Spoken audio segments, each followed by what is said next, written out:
പിന്നെന്താ അത്രയൊക്കെ തന്നെ. അപ്പോൾ 5 years ഞാൻ പാർക്കിൻസൺസ് ഡിസോർഡറിലാണ് ചെയ്തത്. അപ്പോൾ അത് കംപ്ലീറ്റ് ചെയ്തു. അപ്പം ഓക്കെ, ഞാൻ കുറച്ച് കരച്ചു വരാം. 2 minutes. ഞാൻ ചെയ്തത് പാർക്കിൻസൺസ് ഡിസീസിൽ നോൺ ഇൻവാസീവ് ബയോമാർക്കേഴ്സ് കുറവാണ്.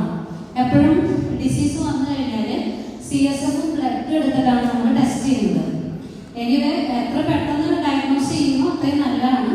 ഇതൊരു പ്രോഗ്രസീവ് ന്യൂറോ ഡീജനറേറ്റീവ് ഡിസോർഡർ ആണ്.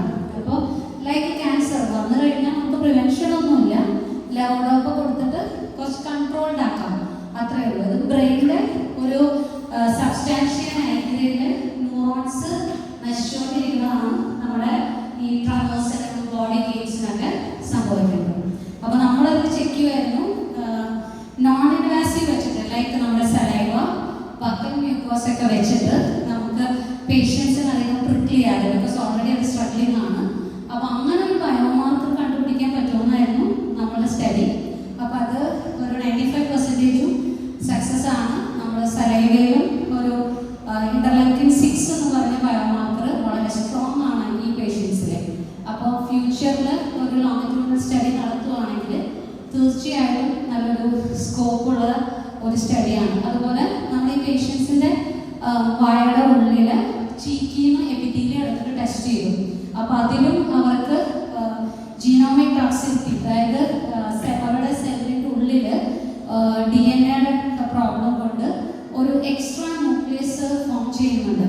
അപ്പോൾ അതും വളരെ എവിഡൻ്റ് ആയിരുന്നു നമ്മുടെ സ്റ്റഡിയിൽ.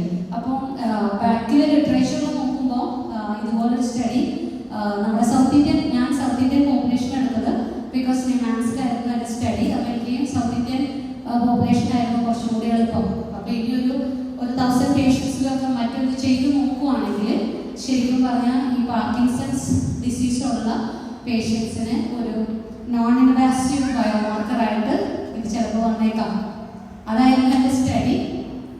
അപ്പോൾ 5 year പ്രോഗ്രാം ആയിരുന്നു. 2020 ഞാൻ എൻട്രൻസ് എഴുതി ചെട്ടിനാട്ടിൽ എൻ്റർ ചെയ്യുന്നത്. പിന്നെ ഗൈഡെല്ലാം ചെട്ടിനാടുന്നായിരുന്നു. അപ്പോൾ അങ്ങനെ 5 years സ്റ്റഡി ചെയ്തു. ഒരു 200 പേഷ്യൻസിലാണ് നമ്മൾ സ്റ്റഡി എടുത്തത്. അതിൻ്റെ വർക്കെല്ലാം നടന്നത് നിമാൻസിലും അതുപോലെ BGS മെഡിക്കൽ കോളേജ് കെൻകേരിയിലുമാണ് നടന്നത്. അപ്പോൾ ഇത്രയൊക്കെയാണ് സ്റ്റഡീനെ കുറിച്ചിട്ടുള്ള ഒരവലോകനം. അപ്പോൾ എനിക്ക് ഇങ്ങനെ ഒരു അവസരം തന്ന തോമസ് അച്ഛനും യൂണിറ്റ് പ്രസിഡന്റിനും നിങ്ങൾ ഓരോരുത്തർക്കും ഞാൻ നന്ദി പറയുന്നു. Thank you so much. Secretary എന്താ സംഭവിച്ചത് ഞാൻ അറിഞ്ഞില്ല വെച്ചത്.